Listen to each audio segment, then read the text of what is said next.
Hi there, I'm Don Alejandro, and this is my good friend John Hardy. And this is Two Grumpy Men reviewing The Mummy.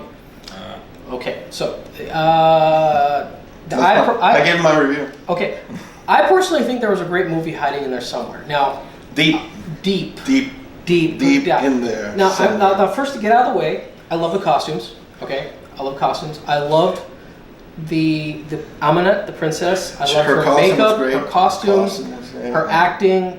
Was profoundly impressed by that. Did a good job. Okay, Dr. Jekyll, his tie. If you know where to get that tie that Dr. Jekyll wore, please post in the comments below. I was like, wow, man, that's awesome. Okay, they were dressed fine. Yeah. Now, the other thing that I did like was the idea that Dr. Jekyll had continued his character, which was to get rid of evil from humanity. That was something I thought, okay, that's kind of clever. You know, he's still trying to eradicate evil from humanity. I have problems with that, okay? And I'll tell you what. I was able to follow the movie all the way up until Tom Cruise woke up from the dead and went into the museum to see Dr. Jekyll. At that point, they lost me. Because it became something else, right? That's exactly so the problem was this is true. You had one movie and you had one story, and then all of a sudden another story developed, and you're going, where did this come from? Well, that's the problem. Is everyone's trying to compete with Marvel, and the problem is Marvel did it right. They start off. They didn't really know if it was going to be a franchise. They didn't know if it was going to work. They didn't wave the this is starting a series. It's just we're going to make a great movie. Mm-hmm. That's what they did. That's what they focused on. And DC has failed here. And Universal is stumbling coming out of the running blocks. Well, you know, that's why they call it Dark Universe, was it? Yes, there's a Dark Universe. The Dark Universe, so they're trying to redo all of these old horror I'm movies. saying, you know, that's kind of clever. I kind of like that. Okay, you've got all these properties. Let's bring them into the modern world. Let's, you know, work with them. Let's see how they're going to do against modern The everything. problem is that they took a good story, okay? If they had stuck with Princess Amunet with a story, you know, maybe even the whole society that's kind of trying to keep some sort of balance in there, helping out. But, you know, if you look at the other previous Mummy movies, mm-hmm. right, with Brendan Fraser, which a lot of people say were crap, mm-hmm. but, you know, they were very entertaining. You could follow the story because it was a cohesive story. It was one story. It was one story, right? And everybody understood that you know, it's based in Egypt, it's themed, and so there's going to be a lot of, you know, things that are related to each other, and you can sit there and watch it, and if you want to shut your brain off, great. Yeah. It didn't work for me on this one. Okay, well, and Tom Cruise, I'm sorry, he was very miscast. You should not have been in that movie, buddy. He was very miscast, but, you know, I can see a lot of Tom Cruise's fingerprints, a lot of stuff. Now, one of the things that He's got small hands. Yeah. Put him all over. One of the things that I see that probably would have made it a good film is if, number one, Amunet was played as a more cunning, crafty villain. Exactly, right? Okay. I mean, here she is, you know, like a powerful being that has to be kept in Mercury, guarded by 12 magical guardians of Anubis in chains, and she comes out, and somehow she gets defeated by Tom Cruise. It just doesn't make sense. No. The way I saw it, the good movie hiding in there, what I saw was Dr. Jekyll at some point realizes that his Hyde persona was working for Amunet. That would have been a really stunning reveal. That would have been a good movie. Okay, so Dr. Jekyll is, of course, he thinks that he's, stopping evil, but guess what? He's actually bringing the pieces together. He's actually been under the influence of the princess all this time. All this time. And the whole thing was set up by her. Yes, to free herself. That would have been interesting. If they had included that in that way, right. Then it would have made sense. Yes. To have this organization there with Dr. Jekyll. Yeah, Hyde got the dagger. Hyde got the stone. Right. Hyde found the tomb. Right. Hyde sent the people that would free her from the tomb.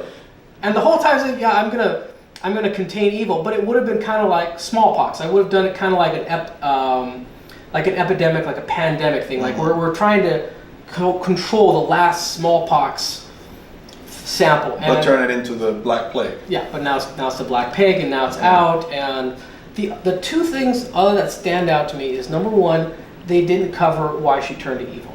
Okay, that is a great story. Okay, you know, she got cut out of the line of the throne.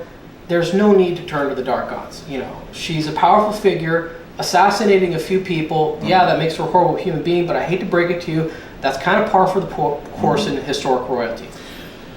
Here's the other problem I have, okay. You know, and that is that, okay, at the end, and spoiler alert, okay, at the end,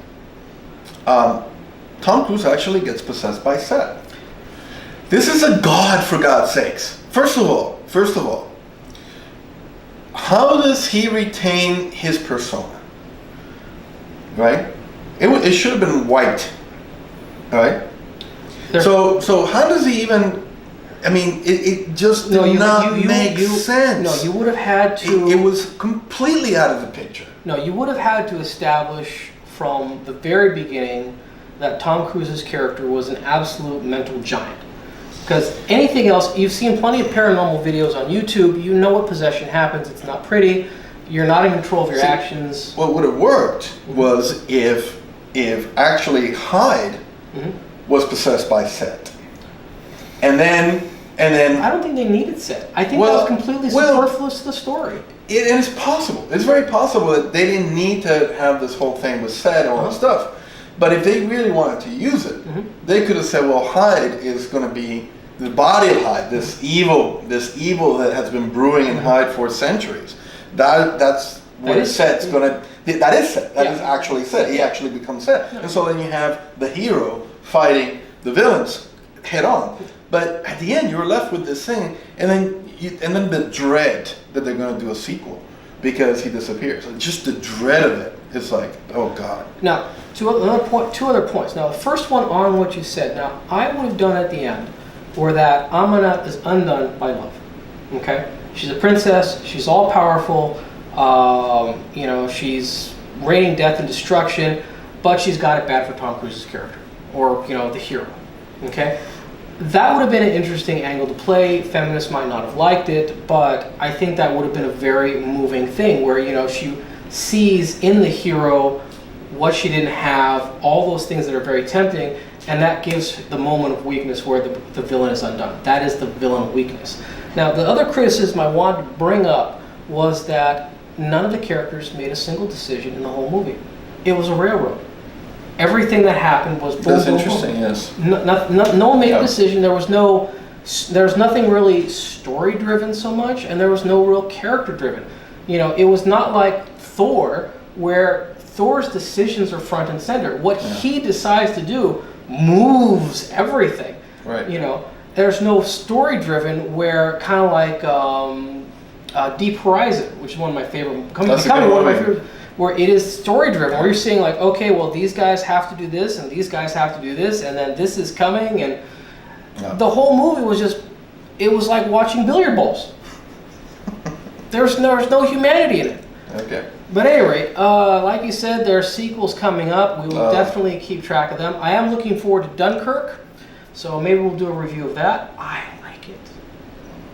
Now, spoiler alert on Dunkirk, the guy in the boat, he was on the Titanic too. At any rate, take care. I'm Don Alejandro. And the Titanic. I saw a Titanic exhibit, and there was a guy on the Titanic, and he was the highest ranking officer.